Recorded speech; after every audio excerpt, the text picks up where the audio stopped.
Good morning. We move now into verse 3 of chapter 5 in Romans, thinking about love and suffering. And we mentioned verse 3 last time as we talked about how our sufferings are baked in the environment of joy. Now there is a process here. There's a chain of events. Importantly, Romans 8 ends with a kind of golden chain, right? About how you have been justified, you've been called, you've been ultimately glorified with other steps along the way.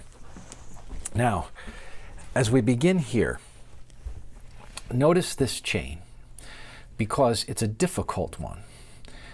But as a difficult chain, it produces something that forms a kind of essential fabric to the spiritual life. Verse 3, not only that, but we rejoice in our sufferings. That's the first link. Knowing that suffering produces endurance, and endurance produces character, and character produces hope. So let's stop there. Those are the four links, right? Suffering, endurance, character, and ultimately hope.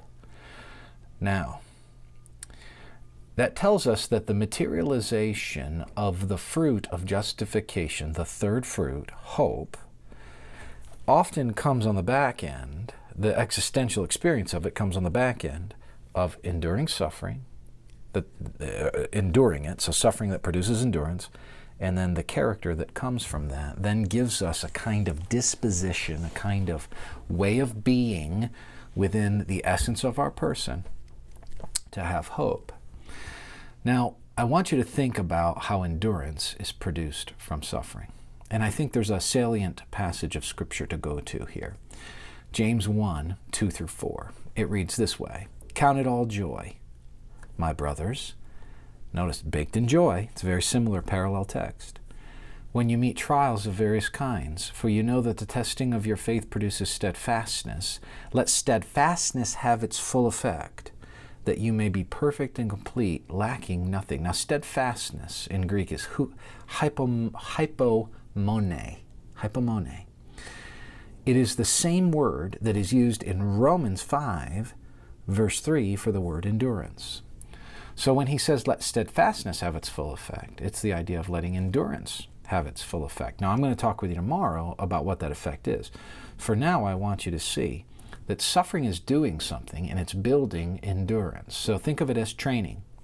When you go into a gym, you're training, and you're in a sense voluntarily invoking suffering. You get winded, your muscles hurt, you strain. And as you strain, you're building something. That's the idea. Steadfastness is building something. So, Doug Moo, commenting on Romans 5, says the following that I think is a helpful sentence. Hope, which is the ultimate outgrowth of this chain, hope, like a muscle, will not be strong if it goes unused. So think of suffering as training to the end of hope.